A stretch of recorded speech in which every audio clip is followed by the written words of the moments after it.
Welcome. इस analysis में हम लोग देखेंगे बजाज फिनसर्व में मार्केट में ये जो फॉल हो रहा है, ये फॉल कहाँ तक जा सकता है, ये फॉल कब रुकेगा, इसमें सपोर्ट कहाँ है, जो लोग पहले से इन्वेस्टमेंट जिन लोगों ने कर रखी है उनको क्या करना चाहिए, कहाँ से रिवर्सल होने वाली है, ये सारी चीज़ों को समझेंगे। और इसमें हम लोग कोई भी पिवट्स, फिबोनाची, इन सभी चीज़ों का यूज़ नहीं करेंगे। ठीक है। और जो भी कंसेप्ट मैं आपको बतला रहा हूँ या फिर इस चीज़ को आप किसी भी और चार्ट पर प्रैक्टिस करोगे तो कहीं ना कहीं आपको सिमिलैरिटी मिलेगी। ठीक है, चलिए इसको शुरू करते हैं। देखिए, सबसे पहले हम लोग इसमें अभी अगर देखें तो मार्केट में क्या हो रहा है कि यहाँ पर आप ये पैटर्न देख रहे होगे, ये चीज़ें आप समझते होगे। मार्केट ने यहाँ पर एक ब्रेकडाउन दिया और मार्केट नीचे आ रहा है। ठीक है, बहुत अच्छी सेलिंग आ रही है। क्वेश्चन ये है कि ये सेलिंग कहाँ तक जाएगी। देखिए, जब तक ट्रेंडिंग मार्केट किसको कहते हैं कि मार्केट अगर इस तरीके से फॉल कर रहा है ना, तो फॉल करते अचानक से रिवर्सल तभी आता है कहीं पर जब अगर सपोर्ट पॉइंट हो।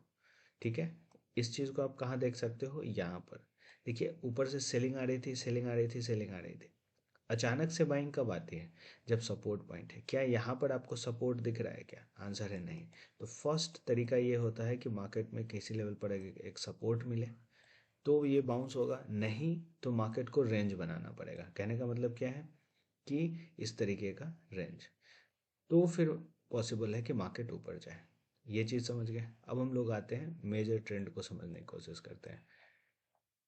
देखिए, हम लोग सबसे पहले 1 मंथ के चार्ट पर आते हैं। देखिए, हम लोग किस स्टॉक में इन्वेस्टेड हैं और कहाँ पर हैं।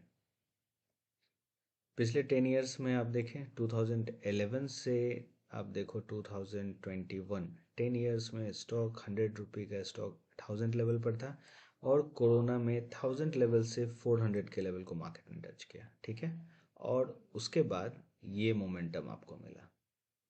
प्राइस कहाँ तक जाता है, ऑलमोस्ट 2000 नियर बाय 1800 के प्राइस से रिजेक्ट हो रहा है। क्वेश्चन ये है कि ये जो फॉल है वो कहाँ तक जा सकता है। ठीक है, क्या ये फिर से 1000 लेवल टच करेगा, क्या इस लेवल तक आएगा। आप इस मंथली कैंडल, ये मंथली कैंडल है, आप वो ध्यान देना। आप देखो कि यहाँ पर किस तरीके से ब्रेक डाउन हो रहे हैं, देख रहे हो। तो और इस कैंडल को भी देखो, कितनी हेल्दी कैंडल है और बड़ी कैंडल है। अब क्वेश्चन ये है कि क्या इस लेवल तक फॉल आएगा या फिर ये फॉल कंटिन्यू होगा या फिर यहाँ से रिवर्स हो जाएगा। इसके आंसर्स मिलेंगे जब किसी लेवल पर मार्केट रुकता है। तो हमारे लिए की एरिया कौन सा हो गया, 1000, और ये एक एकुमुलेशन जोन हो सकता है।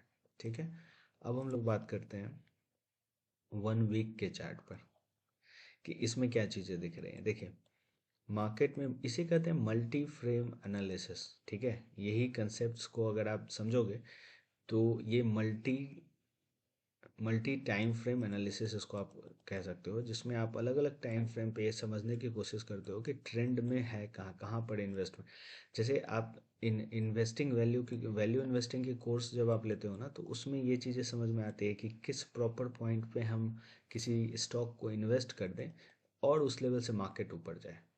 ठीक है, और साथ में ही अगर प्रॉपर किसी एक लेवल, सपोज आप किसी एक लेवल पर यहाँ पोजीशन बनाते हो, फ्यूचर्स में सेल करते हो, तो आप अगर उसको होल्ड करते हो करीब 15 दिन 20 दिन, तो मैसिव प्रॉफिट जनरेट होता है।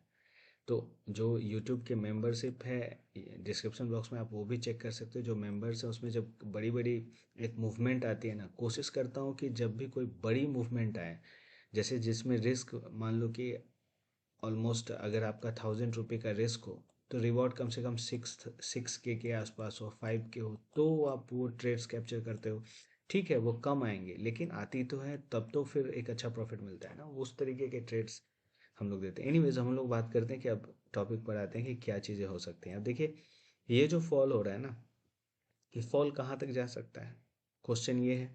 अब देखिए, मार्केट ने इस लेवल से जो रिकवरी शार्प की थी, ठीक है, और अब ये जो फॉल आ रहा है, तो सपोर्ट एरिया हमारा कौन सा है, वही एरिया आ रहा है 1000 लेवल के आसपास का। तो अब क्वेश्चन ये है कि क्या ये 1000 लेवल को टच करेगा या फिर इसमें फ्रेश पोजीशंस कब बनाना चाहिए। देखिए, जो लोग इसमें पहले से इन्वेस्टेड है ना, आप स्ट्रक्चर्स को ध्यान से देखिए, आपको खुद समझ में आएगा कि कहाँ पर रुकना चाहिए, कहाँ पर इस के इसके यू टर्न होने के चांसेस है, वो चीज़ें आप खुद समझ सकते हैं सिर्फ मल्टी टाइम फ्रेम एनालिसिस करके। ऑलराइट, अब देखिए मार्केट में फॉल हो रहा है। अब वीकली में हम लोगों ने देखा हमारे लिए इम्पोर्टेंट रेजिस्टेंस लेवल है 1800 2000। तो जब कभी रिकवरी आएगी भी ना, तो इस लेवल तक को प्रॉफिट हम लोग को बुक करना चाहिए। ठीक है, अब हम लोग बात करते हैं कि इसमें सपोर्ट एरिया 1000 1100 के पास है। ठीक है, क्वेश्चन ये है कि ये लगातार इतना से तो आपको ये क्लियर हो गया होगा कि कहाँ तक प्रोबेबिलिटी है चांसेस की। अब क्या बीच में रिकवरी हो सकती है क्या, क्वेश्चन ये है, इसको समझते हैं। देखिए आप जब 1 आवर के चार्ट पर जाएंगे ना, तो बीच में ये सारी चीज़ें आपको दिखेगी। जैसे कि आप मान लो कि ये ट्रेंड नीचे की तरफ चल रहा है। ठीक है, अब यहाँ पर आपको ऐसा लगता है कि ठीक है ये डब्लू पैटर्न है, यहाँ पर सबसे ज़्यादा लोग बाइंग करते हैं और स्टॉप लॉसेस यहाँ रखते हैं। और यही वो चीज़ होता है, यही एक इंस्टीट्यूशनल मूव आप कह सकते हो कि सबसे ज़्यादा प्रॉफिट जो इंस्टीट्यूशन कमाते हैं ना, वो इस तरह के मूव में ही कमाते हैं। आप ये देख रहे हो ये मूव, अगर कोई इस लेवल पर बाई करके यहाँ निकल जाता है, वेल एंड गुड, लेकिन नहीं तो देखिए सेलिंग कैसी आती है। तो आप जब इस सेलिंग को पकड़ते हो तो आपके मैसिव प्रॉफिट होता है। ठीक है, ये चीज़ समझना है। अब देखिए कि जैसे मार्केट फिर से जा रहा है, तो बीच में अगर आप इस तरह के, जैसे इसमें 50 डीएम मार्क को छू दिया, 200 डे मार्क को ऐसे टच कर दिया, इससे रेसिस्टेंस, इन सब चीज़ों से देखिए पैसे बनते कहाँ हैं, कहीं ना कहीं स्टॉप लॉसेज ही हिट होते हैं। तो और ट्रेंड आप देखो कि ट्रेंड 1 साल से, मतलब ऑलमोस्ट अगर आप देखो 6 6 महीने से मार्केट डाउन ट्रेंड में रहता है। आप उस आपको वैसे समझ सकते हो। आप देखिए ऑलमोस्ट अगर 22 के जनवरी से भी बात करें, तो मार्केट क्या कर रहा है, रिकवरी कर रहा है, लेकिन फिर से सेलिंग ही आ रही है ना। आप देखो इस हाइज को क्रॉस कहाँ कर पा रहा है, नीचे ही नीचे जा रहा है। तो इस तरीके से आप ऐसो चीज़ों को देख सकते हो। अब हम लोग बात करते हैं कि इसमें क्या चीज़ें पॉसिबिलिटी है। देखिए बीच में अगर कैसे शार्प भी रिकवरी आ जाए ना, तो भी आप इसको इस स्टॉक में कैसे लेना, इस सिनेरियो से मिला के देखना कि ये चीज़ें पॉसिबल फिर से हो सकती हैं। तो जब तक हमें वो लेवल ना मिले, अगर मान लो कि ठीक है इसमें पोजीशन कब होता है, अगर ये कैंडल इधर ना बना के फिर से ऊपर ब्रेकआउट बनाता, हायर हाइज के सीक्वेंस ढूंढते, उसके बाद ऐसे बाइंग होती, तब तो चलो ठीक है, ट्रेंड ये फिर ब्रेक हो गया, ट्रेंड ही रिवर्स हो गया, इस तरीके से आप सोच सकते थे। लेकिन यहाँ भी अगर मान लो कि कल को शार्प मूव आता है, तो ऐसा नहीं है कि शॉर्ट टर्म के लिए ऊपर जा सकता है, लेकिन फिर से उसको एक वैल्यू पे आना पड़ेगा। और सही वैल्यू क्या है वो आप निकाल सकते हो जब इन सब चीज़ों को आप समझोगे। इसके प्रॉपर एजुकेशन से ये चीज़ें पॉसिबल हैं। तो अब आपको अगर लेवल्स में बताऊं कि इन्वेस्टमेंट पॉइंट ऑफ व्यू से क्या है, तो मैंने आपको बताया कि 1000 लेवल 1100 लेवल ये है एक अच्छा एक्यूमुलेशन जोन। तो जब कभी इस लेवल पर आएगा, तो मैं भी जो हमारे प्रीमियम मेंबर्स हैं उनको इस लेवल पर दूंगा। क्योंकि देखिए आपको स्टॉक्स में जब आप काम करते हो ना, तो बहुत ही पेशेंटली वेट करना पड़ता है। जब तक आप वेट करना नहीं सीखते हो, निफ्टी बैंक निफ्टी में ज़्यादातर लोग तभी जाते हैं जब वो पेशेंट नहीं होते हैं। कहने का मतलब ये है कि पेशेंस की जब कमी होती है, क्योंकि स्टॉक्स की मूवमेंट काफ़ी स्लो होती है, और इसमें पोजीशन लेके बैठोगे तो ही आपको प्रॉफिट्स अच्छे आएंगे। मैसिव प्रॉफिट बिल्कुल आते हैं, लेकिन आपको वेट करना पड़ता है। ठीक है, तो इसमें हम लोग को क्या देखना है, 1000 लेवल और 1100 के लेवल।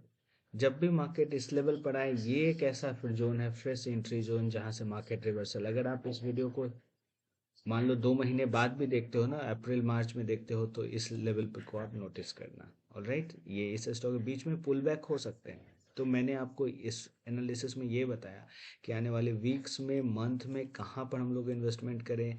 इस सारे लॉजिक से आप अगर पहले से इन्वेस्टेड हैं, तो आप उस प्रॉपर लेवल्स के सिनेरियोज को समझ सकते हैं कि कहाँ से क्या चीज़ें होंगी। आप चाहो तो इसको अपने वॉच लिस्ट में रख सकते हो। जब भी इस लेवल पर आए, आप कमेंट करके मुझे बताना कि हाँ इसकी एनालिसिस चाहिए। मैं उस समय एक फिर से डिटेल्ड एनालिसिस आपके लिए करूँगा, इस लेवल से किस तरीके से रिकवरी हो सके। ऑलराइट, तो इस तरीके से पूरे चार्ट को आप एनालाइज कर सकते हो, किस तरीके से समझ सकते हो चार्ट को। Alright, fine, still if you have any question you can ask in the comment section, I will try to reply you guys. और देखिए, चार्ट के एनालिसिस में ये चीज़ें काफ़ी इंपॉर्टेंट, अगर आप यहाँ तक पेशेंटली सुन रहे हैं तो इसका मतलब है कि आप इन चीज़ों को समझना चाहते हैं। तो आप जब चार्ट जिस तरीके से मूव करते हैं, आप उन चार्ट्स को समझिए और उस प्रॉपर लेवल्स पे किस तरीके के सिनेरियोज डेवलप होते हैं, किस तरीके से आप इंट्रीज प्लान कर सकते हैं, वो सब बिना एजुकेशन के पॉसिबल कम है। इन चीज़ों को आपको समझना होगा। Alright, thanks for watching.